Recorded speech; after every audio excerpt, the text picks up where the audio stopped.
and gentlemen, let's get ready to rumble! Bien le bonjour à tous, ici Zidwade pour une deuxième VOD. Alors Mickey n'est pas encore avec moi pour celle-ci, mais ne vous inquiétez pas, ça ne saurait tarder, elle va arriver pour la troisième VOD qu'on va vous préparer dans quelques jours, je pense, et j'en suis même sûr, c'est parfait comme ça. Au moins vous savez quand c'est que vous pourrez l'entendre à nouveau. Alors, nous avons un match entre Abwehr, Roxy Sabre Abwehr, qui est un joueur qui commence à faire son petit trou sur StarCraft 2 en Europe, et qui vient aussi, comme de nombreux joueurs maintenant, de la scène Warcraft 3. Sur Warcraft 3, il avait fait quand même une carrière plutôt sympathique, avec de bons résultats, tout ça, il avait une bonne équipe en 2 contre 2, et maintenant le voilà sur StarCraft 2, et il fait face, encore une fois, à Mana, qu'on a déjà vu lors de la première VOD, c'était aussi sur plateau de Shakuras, mais par contre il jouait contre Alternate Soke, un autre Protoss, et là vous allez voir, ça va être un match complètement différent, puisque la race face à laquelle il est tombé est une autre race, c'est les Zerg.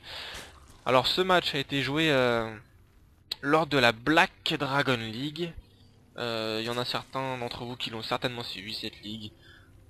Sur A, malheureusement, on n'a pas encore eu l'occasion de faire un point dessus, mais ça ne saurait tarder. Tout comme l'arrivée de Mickey, je le répète.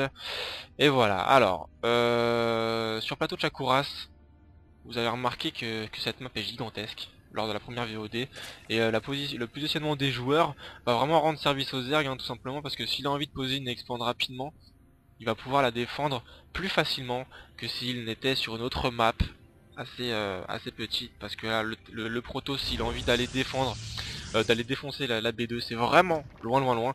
Mais par contre là on est en train d'assister à un dev complètement original, on va dire, de Mana, puisqu'il est parti scouter avec une première probe, histoire de dire je scoute, rien d'anormal. Mais vous voyez là il y a une deuxième probe qui se promène sur la map.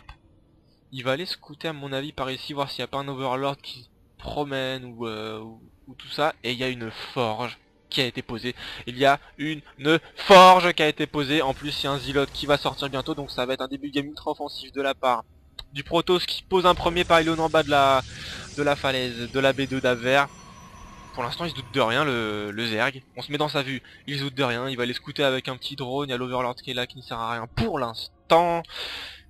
Et voilà. Et la probe, il y a une première probe qui est en train de scouter, donc pour l'instant Abwehr il se doute vraiment de rien. Il y a Mana qui est en train de le brain totalement là, en train de faire une petite feinte, mais ça y est, avec son Overlord, il a vu qu'il y avait un photon qui avait été posé, et là alerte rouge, Mana qui va en poser deux en plus, histoire de bien défoncer la B2 d'Abwehr qui a été posée très rapidement, donc on a certainement une hatch.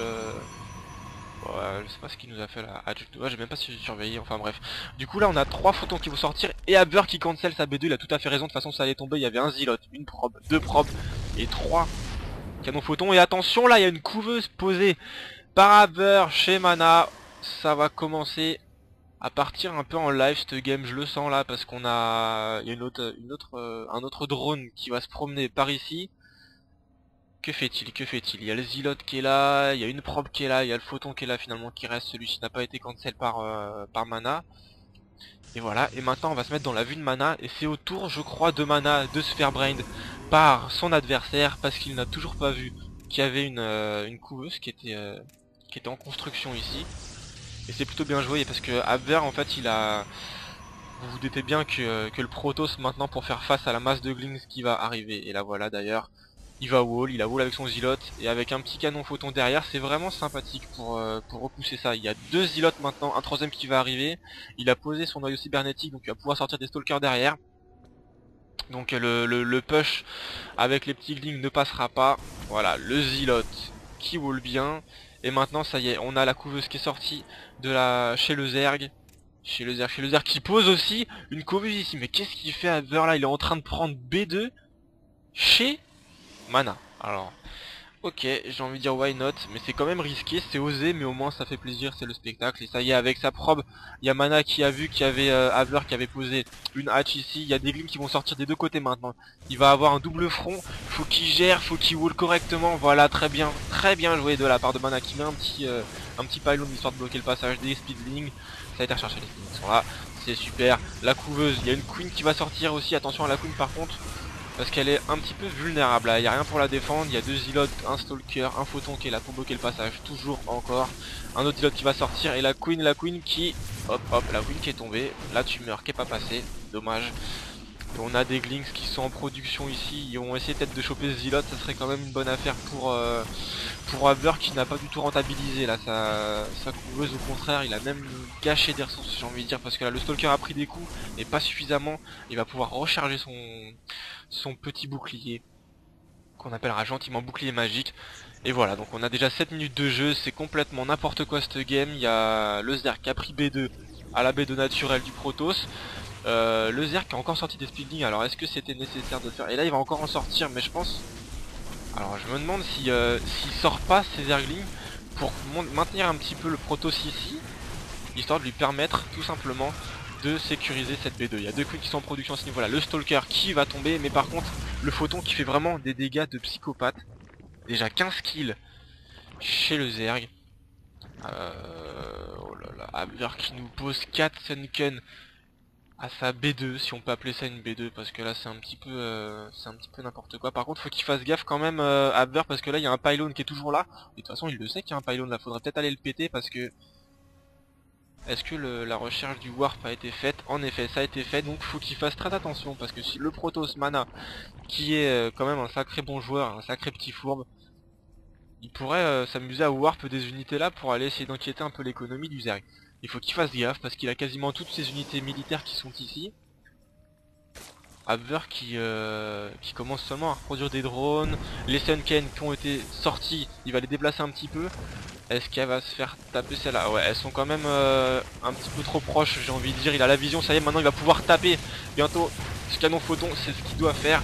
Il doit faire tomber ce Photon, sinon il va perdre une Sunken. Hop, hop, hop, hop, hop. Que fait-il? Que fait-il? Oui, voilà, ça y est, le Photon qui tombe. Et maintenant... que c'est bien joué. Abwehr qui a la vision sur la falaise de Mana, qui va pouvoir faire tomber la forge et la gate. À ce niveau là, on va faire un petit peu au niveau des récolteurs quand même. 28 récolteurs pour Mana, seulement 16 pour Abwehr. Abwehr qui, s'il veut gagner de toute façon maintenant, il va falloir plier la game maintenant. Il va essayer, va falloir aller inquiéter au maximum dès maintenant son adversaire, et c'est ce qu'il fait très bien d'ailleurs. De toute façon l'adversaire est complètement assiégé, là je vois pas trop ce qu'il pourrait faire pour contrer ça, à part partir sur du colosse. Ouais, il y a déjà la robotique qui est sortie. Attention, la Queen qui s'est fait force field, la rampe, elle peut pas redescendre, elle va tomber, elle va tomber, elle va tomber, elle tombe, et voilà, une Queen en moins, il en reste quand même 2 ici, plus une autre ici, et ah là là, Mana, j'avais pas vu Mana qui a warp des unités, une sentry par contre, oh joli le petit force field, mais bon ça ne suffira pas, la sentry qui tombe, il y a 3 Zealots, ils ont fait combien de kills là? 1 kill, 1 kill, et 1 kill, 3 kills pour 3 Zealots, ce n'est pas rentable, loin de là.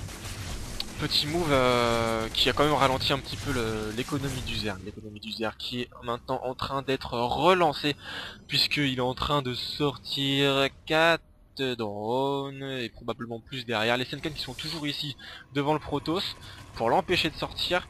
Il pourra pas prendre de B2 à ce niveau là, alors peut-être que ce serait une bonne idée d'aller péter ce rocher et d'essayer de prendre une B2 là, mais il faut faire gaffe à pas maintenant se faire sandwicher la tête par ici. Attention, et voilà, Abwehr qui pète enfin le pylône qui l'embêtait tant. Nouveau point informatif au niveau des récolteurs, 18 contre 32 au niveau des unités perdues, ça se vaut, même si Abwehr a perdu vraiment beaucoup plus d'unités que son adversaire, mais ce n'était que des petites unités, principalement des glings. Et attention, encore un force field, Mana qui est vraiment très réactif, qui a force field la porte encore une fois pour bloquer la Queen qui tombe, et Abwehr qui, par contre là, Abwehr n'a plus la vision. Il a plus la vision avec l'immortal, du coup il a perdu une Sunken. Il y a 2 immortals qui sont là. Et Mana qui commence à péter le rocher, donc il va certainement prendre une B2 ici pour essayer de prendre vraiment un avantage définitif économiquement par rapport à son adversaire. 64 de pop, 65 maintenant contre 44.